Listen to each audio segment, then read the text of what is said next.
Oh, sa lahat ng viewers yan ng Manager TV, please subscribe and click the notification button.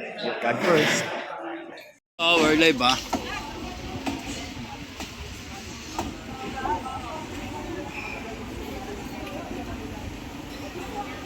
Ito yung una ng winasa ko. Kanina ito, di pa nagagamit ng barangay sa bangketa. Ayan. Hindi pa nagagamit. Winasak na. At ito pa isa oh. Mga nasa bangketa ng barangay. Ang tumitira ay Highway Division 1. Ito. Sila kuya. Yan, magandang tanghali. Mga batang Maynila. Ito. Wasakan na naman ng barangay. Tol!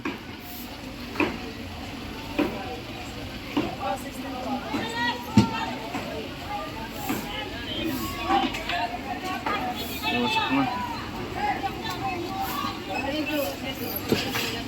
Ito, wasak na. Kasi yung mga congressman, Hey, mga kaibigan. magpapatayo. Mga kaibigan, habol lang ako. Basta magpapatayo na lang ng mga congressman na yan. Na alam nyo po yung, Ayun, pinatayo Wala naman namang- ng congressman. wala namang maganda talagang nagawa yung mga congressman na yan eh. Kumbaga, patayo na lang patayo ng barangay. Di pa nagamit to, pre. Hindi pa nagamit yan. Hindi pa nagamit. Yes, ang pagkakaalam po natin dyan, 16 million yung gastos dyan. Oh! 16 million yung ginastos sa barangay hall na yan. Yung narinig lang natin ha, Oo. pero hindi nagamit. Oh. Itinayo siya nung December, natapos nung March. Oh. Tapos hindi po siya napakinabangan.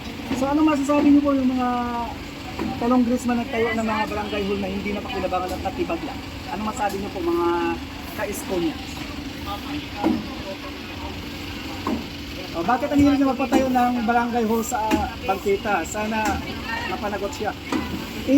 Alam niyo po, bakit nagpapatayo sila ng mga barangay hall na sa bangketa? Kasi ang gusto ng mga yan, gusto lang makilala sila, ang gusto ng mga yan, na may masabi lang ang mga tao, na may nagawa sila. Although may nagawa naman sila, pero palpak. Diba? Palpak sila.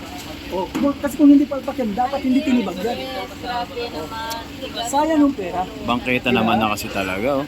Diba? Ang daming nagugutom na tao. Kung binigay nila doon. Diba?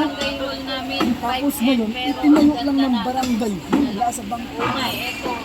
May mga utak na sila. Akala ko attorney sila. Pero bakit po ba? Basagan ng barangay. No. Maraming barangay hall ito nababasagin. Ay, Ma'am Jay. No? Ito, magandang tanghali, ah. So, ganun lang. Sorry for the word ha, pero real talk po yun. No. Kanina ka pa, Mani, ah. Tinubos-lubos mo yung birthday mo, ah. Diba? Your birthday man eh. Birthday mo nga pala. Oo nga eh. Milakad eh. Yes! Dapat yung mas mula inunan nila ng panahon nila. No? So ang akala nila na yung mga itinatayo nilang barangay hall manatili habang buhay. Oo nga daw. Kung hindi bumalik si Yorme eh, Oo nga. manatili talaga yun. Kasi Bali po wala kayo namang sa'yo. pakialam yung administration dati eh. Ngayon yun nung Yung mayor, yung mayor natin. Diba? Nagpapahalaga sa mga historical plaza, sa historical lugar.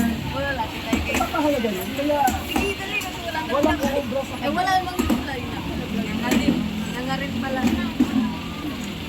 Kaya nga, Yormes the best. Diba? The best talaga. Aileen Ortega, thank you po. Basagan ng barangay Share the talaga. live, share the live po guys, share the live. Ayos Oy, yun. pa-share naman ng live natin. Mga batang Maynila. Ito, basagan ng barangay. Ay, siguro po, kasi ang narinig lang po rin namin sa iba, no, pero hindi naman po din namin pinawakan yung mga amount na yun. So, 19 ba o 16M, basta importante, million siya, no? Ang malaki, malaki pa rin yung perang ginastos.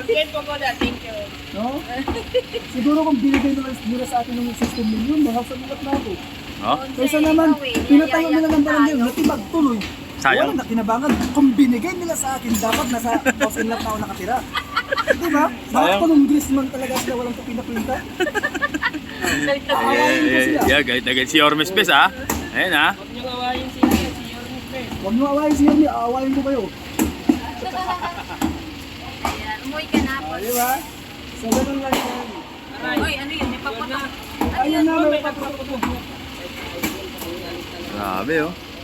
Ano masasabi nyo dito, mga batang Maynila, ah? Comment nyo dyan sa baba. May nagpalipad ng ano. Victory Party na. Puri mo yan. Diba? Lalapitan natin. Master Eco. Bossing. Master Eco, no? Basagan ng barangay, Bagong-bago, hindi pa nagagamit. Mga batang Maynila, Bagong-bagong barangay. Ay, yung bangketo. Ito, alos isang metro lang yata may gito. Yung lapad nito. So, dito po alam no, kung ano po doon sa amount na naririnig ko namin, mayroong 16M, 19M. So, yun lang po yung narinig namin. Grabe sa 16M to, So, ito yung 16M, 19M. No? 16 million daw, daw. Alam niyo po, no, kung binigay nila sa akin yun, may housing lot na sana ako. Diba? Yung mga magagaling na tulunggis na ako. Grabe. Akala mo, pag nagbiga, akala mo mga nagagaling. Sablay pala. Diba tayo pang grade 1? Nakisip ba sila?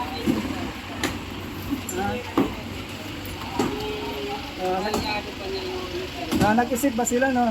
Suwawa to eh. Nag-isip ba sila? No. Ang gusto lang kasi ng mga yan ay pasikat lang. Pero hindi pa nga sikat, lakas na sila. Tol na. Tol. O pwede umakyat na ako dun eh. Oh. Share the live guys, share the live. O sa 1,000 natin pa viewers dyan, no? Share the live, share the live. Yan. Yan dapat imbestigahan yan kay DP Inday lang talaga sila nakapokus. O, di ba? O, nakita nyo na yung mga kapalpakan nila. Tinitira nila yung isang babae. Pero ang pinapagawa nila, puro sablay. So, puro sablay, no? Ang gagaling nila, no? Tira sa Vice President natin, tapos ngayon, patayo sila ng patayo ng barangay hall nasa bangketa. Para lang may masabi na may nagawa sila. Pero ang ending, anong ending nun? Na ayoko nang banggitin, baka masaktan lang sila sa atin. Yes, actually, dalawang barangay hall to, ito yung luma. Ito yung bago na fresh from the bangkita na hindi pa nagamit. Yeah. Ang narinig lang po namin, 19M or 16M ang budget dito. Itinayo siya nung December. Natapos nung March, hindi po siya napakinabangan. Grabe, Malinaw po. Malinaw po ba? So yung mga batang Manila mag-end tayo dito, YouTube tayo mag-live, Manager TV din, mag-live tayo sa YouTube natin. Sa malinaw po itong barangay hall na to, itinayo po siya noong December. Natapos po nung March, pero hindi po siya napakinabangan. Ayon po sa narinig namin, hindi naman din kami nag-gulgol sa narinig namin. Narinig lang po namin to. At tansya lang po sa nagastos ko dito, 16M to 19M. So nasayang na yung pera. Ang pera ngayon, ayun na, bato-bato na siya, diba? So dapat inisip po ito ng tulong Chrisman, nagpatayo ng mga barangay hall sa bangkita. Inisip dapat nila. Tuloy na sayang yung pera, no? Nakita nyo po, dalawang barangay hall po ang kasalukuyan tinitibag po dito sa barangay. Dalawang barangay hall, hindi tinitibag, Bilban. So, ayan, ito po yung parang, ito yung condominium 1. Nasa ito po yung mga lalaki. So, ito po yung isang barangay hall. Ayan, ito po yung lumang barangay hall. Na, ang daming pera na sayang mga ka-eskunyans. Dami talaga, sobra. Alam niyo po kung yung nasayang na pera binigyan nila sa akin yung 16M lang po. Eh may house in lot na sana ako. No. May house in lot na sana ako kung binigyan nila sa akin yun. Eh pinatayo nila sa bangkita yung barangay yun. Sayang pa yung pera nila. Ang gagaling talaga ng mga congressman dito. Akala nyo mga matalino kayo ha. Akala nyo mga matalino kayo ha. Sablay lang din pala kayo. Dahil gusto nyo lang makita kayo ng tao, may nagawa kayo. No? Para may makita lang ang tao na may nagawa kayong maganda. Yung pala ay palpak pala. No, tama ba ako mga ka-eskunyans? Palpak pala. No, pala desisyon eh. Nagpapatayo ng mga barangay sa bangkita eh. No? Sayang yung pera. Kung binigay nila sa akin yung pera na yun, may housing lot na sana ako. No. Di ba? Walang mga permit daw to. Yung sa pagkakaalam ko, walang permit to. Hindi ko may ano, may project. Di ba? Oh, wow, we're live dito sa YouTube tayo.